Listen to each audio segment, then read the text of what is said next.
My husband dropped his mother's suitcase at my feet and said, "She's got maybe 6 months. I'll send money when I can." Then he walked out the door, got in his car, and drove back to Charlotte. He didn't even stay for dinner. Helen stood in the doorway, pale and thin, holding a small bag of medications. She looked at me. I looked at her, and neither of us said a word, because what was there to say? Her son had just abandoned both of us, and we both knew it. Let me tell you how I got here, because this didn't start with a suitcase and a goodbye. It started 2 years earlier, when I thought I was building a life with someone who actually wanted me in it. I met Ethan Reynolds at a coffee shop in Savannah. I was working remotely for a marketing firm. He was in town visiting his mother. We started talking. He was charming, attentive. He asked questions and actually listened to the answers. We dated long distance for 8 months. Then he proposed on the beach near Tybee Island. Small ceremony, just us, his mother, and a few friends. It felt right. It felt real. Helen was kind to me from the start. Quiet, thoughtful, the kind of woman who noticed everything but said very little. She lived alone in a small house near the coast, about 20 minutes outside Savannah. Whitewashed wood, creaky floors, a porch that overlooked the marsh. It wasn't fancy, but it was peaceful. Ethan grew up there, but he left as soon as he could, moved to Charlotte for work, bigger opportunities, better money. He rarely came back. After we got married, I moved to Charlotte with him. We rented an apartment downtown. He worked in finance, long hours, late nights. I kept my remote job and tried to make our place feel like home. But Ethan was always distant, not cruel, just absent, like he was tolerating me instead of loving me. I told myself it was stress, that once things settled, he'd come back to me. But things never settled, and he never came back. Then Helen got sick, stage 4 lung cancer. The doctors gave her a year, maybe less. Ethan flew down to see her once, came back 2 days later and said, "She needs help, full-time care. I can't do it. I've got the promotion coming up. I can't leave work right now." I asked if we could hire someone. He said it was too expensive. I asked if we could move down there together. He looked at me like I'd suggested we burn all our money. "Maya, I'm not giving up my career to watch my mother die. That's not realistic." So I said I'd go, just for a little while, just until we figured something else out. He didn't argue, didn't thank me, just nodded and said, "Okay, I'll visit when I can." That was 4 months ago. He visited once, for 3 hours, then he got a call from work and left. And now here we were, Helen standing in the doorway of her own home like a guest, me holding a suitcase I didn't pack, and Ethan already halfway back to Charlotte, probably taking a work call, already forgetting we existed. The first week was awkward. Helen didn't want to be a burden. She kept apologizing. For needing help with groceries, for asking me to pick up her prescriptions, for existing. I told her to stop, that I was here because I wanted to be, which wasn't entirely true, but it wasn't entirely a lie either, because the truth was, I didn't know where else I'd rather be. Certainly not in Charlotte, not in that empty apartment, not waiting for a husband who barely remembered I was alive. So I stayed. I learned her routine: morning coffee on the porch, breakfast at 8, medication at 9, 1, and 6, afternoon nap, evening walk if she felt strong enough, dinner at 7, old movies before bed. She liked black and white films, Cary Grant, Katharine Hepburn, stories about sharp women and complicated men. We didn't talk much at first, just existed in the same space. But slowly, carefully, we started to open up. She told me about Ethan's father, how he left when Ethan was 12, just packed a bag one day and never came back. No explanation, no goodbye. She raised Ethan alone, worked 2 jobs, made sure he had everything he needed, put him through college, and the moment he graduated, he left. Came back for holidays, called on her birthday, but he was gone, just like his father. "I thought I did something wrong," she said one night. We were sitting on the porch, The sun was setting over the marsh. I thought if I'd been a better mother, he would have stayed. I didn't know what to say, so I just sat with her. And after a while, she said, "But now I think some people are just born leaving, and no amount of love can change that." I thought about Ethan, about how he left me in Charlotte every day, how he was leaving me now, how he'd probably keep leaving until there was nothing left to come back to. And I realized Helen was right. Some people are just born leaving. Ethan called every few days, always brief, always surface level. "How's she doing?" "Fine." "Do you need anything?" "We're okay." "Good, I'll try to visit soon." He never did. Work was always too busy, the promotion was always right around the corner, there was always a reason, and I stopped arguing, because what was the point? But Helen noticed.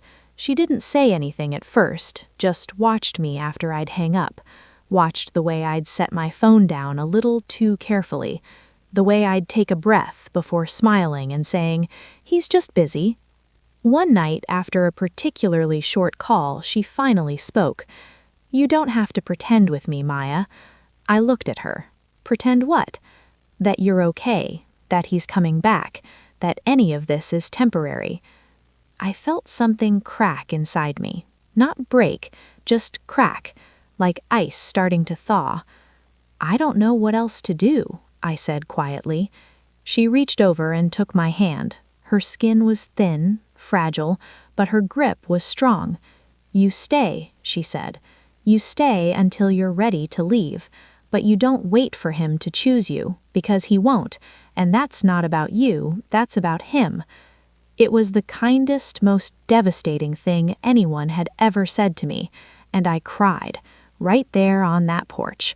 Cried for the marriage I thought I had, for the man I thought I married, for the life I thought I was building. Helen didn't tell me to stop, didn't try to fix it. She just sat with me, and when I was done, she said, "You're stronger than you think. You'll be okay." I wanted to believe her, but I wasn't sure I did. Months passed. Helen got weaker. The treatments weren't working. The doctors started talking about comfort care, about making her remaining time as peaceful as possible. Ethan called less. I stopped expecting him to visit, stopped hoping he'd suddenly care. I focused on Helen, on making sure she wasn't in pain, on making sure she wasn't alone. We talked more, about everything, her childhood, her marriage, her regrets. She told me she wished she'd traveled more, wished she'd been braver, wished she'd left Ethan's father before he left her. "I stayed because I thought that's what you're supposed to do," she said. "But staying doesn't make you noble. Sometimes it just makes you small." I thought about that a lot, about how I'd made myself small for Ethan, how I'd moved for him, adjusted for him, waited for him, and he still left. Not physically, but emotionally. He'd checked out a long time ago. I just hadn't wanted to see it. One afternoon, Helen asked me to bring her a wooden box from the top of her closet. It was old, worn, locked with a small brass key she kept in her jewelry drawer. She opened it slowly. Inside were letters, photos, legal documents. "I need to show you something," she said, "and I need you to promise me you won't tell Ethan. Not yet." I promised. She pulled out a deed. To the house, to the land, to a small savings account I didn't know existed. "When I'm gone," she said, "this goes to you." I stared at her. "Helen, I can't—" "Yes, you can," she said firmly. "Ethan doesn't want this place. He never did. He'll sell it the moment I'm gone and forget it ever existed. But you've been here, you've stayed, you've cared, and I want you to have it.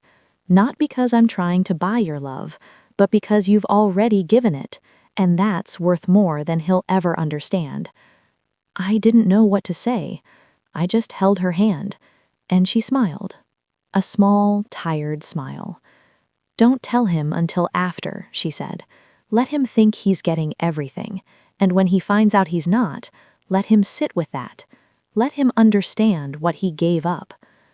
It wasn't revenge, it was consequence, and there's a difference. Helen passed 3 weeks later, quietly, in her sleep.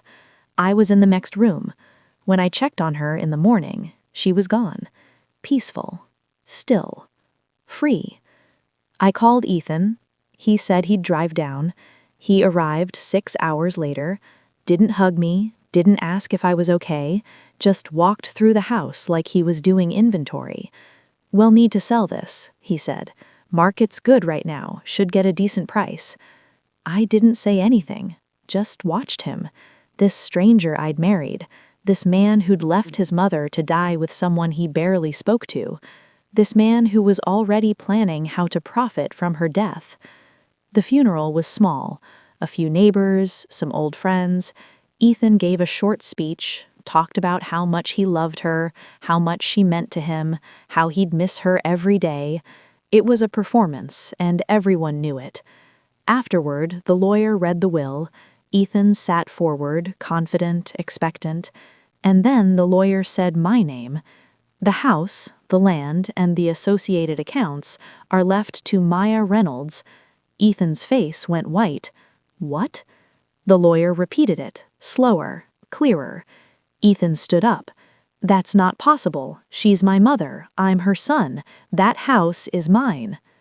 The lawyer handed him a copy of the will, dated, signed, witnessed, legal.